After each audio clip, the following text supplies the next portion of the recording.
Hey guys, welcome back to another video. Remember that scene in Jurassic Park? Kids are in the car, it's raining, they suddenly look down at that little plastic cup on the dashboard and see the little ripples in the water and that thud getting louder and louder and louder and louder. And that was probably one of the scariest moments. I remember how years later it all made sense as to why that scene was the scariest and not the actual scene with the T-Rex coming out. I realized later on it all has to do with sound. Just that build-up of sound, because you don't see anything except for a cup filled with water. That suddenly opened my eyes, or ears, as to why sound makes such a difference in video and why the use of sound can totally immerse your viewer into a video or completely scare the living crap out of them. Sound can totally make or break your video. Your video can be total if it sounds good, it's fine. You don't really want to watch a video that has terrible sound now, do you? Sound is vital to a good production. It'll really just enhance all your films and really spend time finessing your sound design.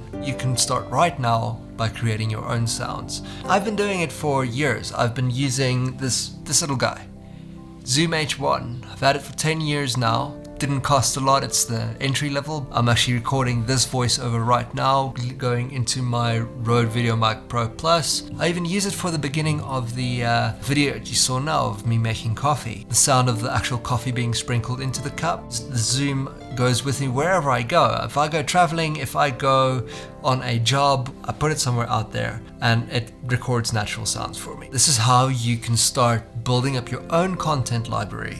Down the line, when you're shooting for a client, you can think back, but wait a sec, the client wants me to add sound to this waterfall of theirs.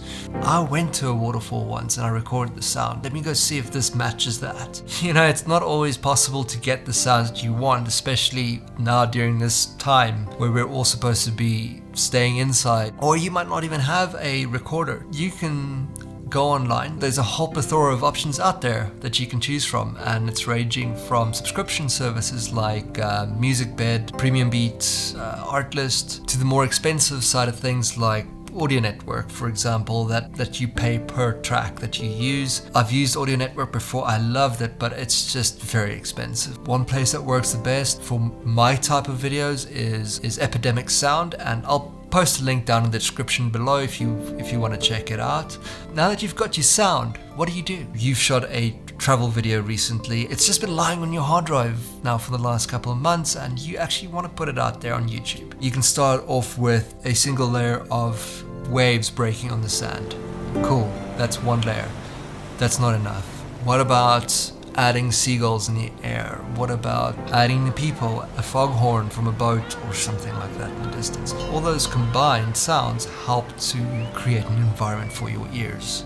So start off slow, start subtle, start very low with your sounds, don't make it overpowering. All these things help immerse your viewer into the video. Don't blast your viewer with different kinds of sounds all at maximum. Also think of sounds in different environments. If you're in a bathroom, there's going to be more reverb and echo in your bathroom than, say, in a living room like this space. There will be less reverb and echo in this space. It all depends on your environment. If you can't find the right sound, think of substituting it. What sounds similar to that sound you're looking for? For example, in action movies, when there's a sound of bones breaking, it's not actual bones breaking. The guys in the Hollywood Foley studio use celery and they crunch it up.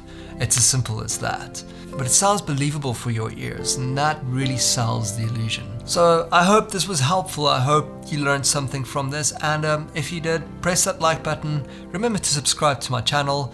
Press that little bell so you get future updates whenever I post something. And I'll see you in the next one. Stay safe. Check you soon.